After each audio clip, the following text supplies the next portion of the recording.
Hi everyone, welcome to another mini lesson. This lesson is also going to follow a common theme for what I teach, which is something about United States culture and tradition. Today, it just so happens, we are going to talk about Halloween. So first, I want to share a little bit of history for you about Halloween. And then most of this video is going to be about what you are going to see, why you are going to see it, and a lot of it is probably things you have already seen just in the month of October. So here we go. Halloween is celebrated every year on October 31st in the United States. Historically, it was first called All Hallows Eve and a few other variations of that name. But it was marked as All Hallows Eve because All Hallows Day, or All Saints Day, or Feast of All Saints, is on November 1st, which is a Christian faith day to honor all saints, known or unknown. In doing a little bit more research on this, I learned that this is mostly Catholic, Lutheran, and Methodist in tradition as far as the Christian church goes. But you may see some traditions around that on November 1st. You might see announcements for it. You might even see it written on a calendar as being named as a day or a holiday. Halloween was first brought to the United States in the 19th century. I couldn't find an exact date, but I would say it's been around a few hundred years. But I do know it has since evolved. So it was brought to the United States with the original traditions from Europe, but a lot of those have changed. First, the beginning of this was that the belief was spirits of the dead could visit the physical world on October 31st, before November 1st, which celebrated their lives, All Saints Day. In some traditions, a few hundred years ago, people would carve turnips. Does that sound a little bit familiar? People would carve turnips with scary faces or scary pictures in them to help ward off evil or bad spirits.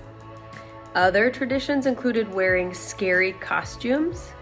Does that sound familiar? The scary costumes were meant to scare away harmful spirits on October 31st. In my opinion, we don't do as much of our Halloween tradition now for those reasons, for the belief that spirits of the dead come back and maybe come back to harm.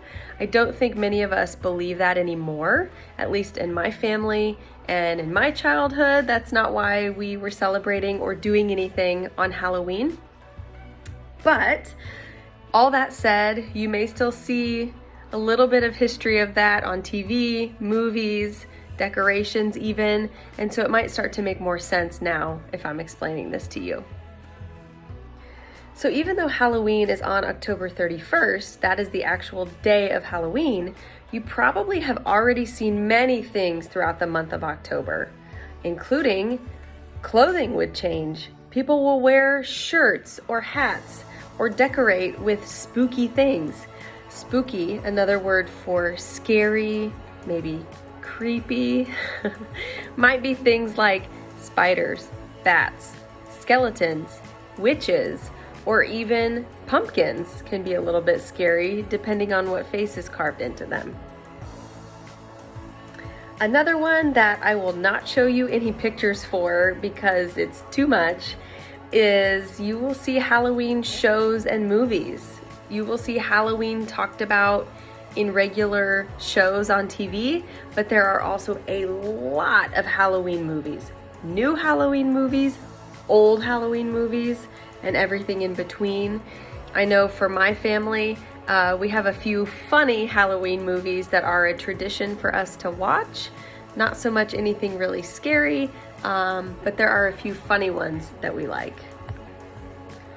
A few Halloween themed events that you might see are costume parades where Kids or families will dress up in their costumes and do a parade around the neighborhood, or even now I'm seeing more parades at school with the kids wearing their costumes. Another event you might see is some sort of Halloween festival where everyone is invited to come for dancing and food and games, and everyone needs to wear a costume. Probably the biggest, most popular, most obvious thing that you will see on Halloween is trick-or-treating, depending on if you live in a neighborhood that has kids. If you live in a neighborhood or an area that does not have very many children, you may not see this. But if you have any kids in your neighborhood, you will definitely see this. So, let me give you an example of what trick-or-treating on Halloween is, and then I have a really great list of things to watch for if you are home and people are going trick-or-treating, or if you plan to take your kids trick-or-treating.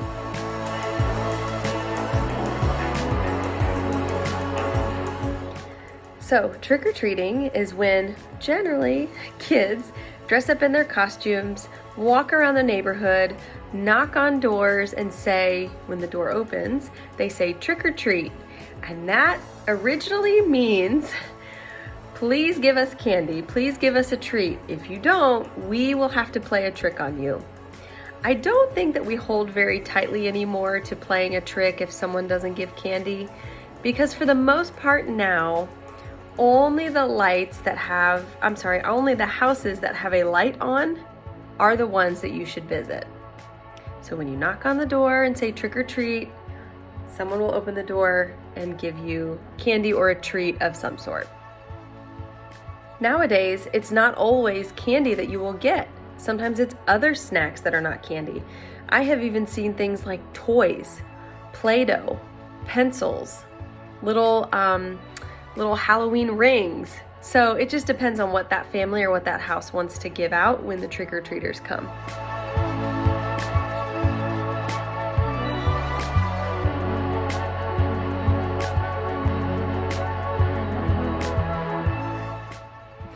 One tip that I would like to offer for trick-or-treating, if you plan to take your family, is try and ask someone in your neighborhood when the best time is for trick-or-treating. Where I grew up, if Halloween happened during the week, the town would schedule trick-or-treating the weekend before. So we didn't necessarily trick-or-treat on October 31st. In Raleigh, I have learned, no matter the day, trick-or-treating is on the 31st. So if you're in Raleigh, it will be Monday night, October 31st, for you to trick-or-treat. I'm hearing generally that the kids should go out right before dark, and oftentimes smaller kids are invited to go sooner. So I would recommend ask your neighbor or someone in your neighborhood or close to your neighborhood what is recommended. Here is a really great list for Halloween safety rules. If you want to pause your screen to read, I would highly recommend that. I hope you found this video to be helpful.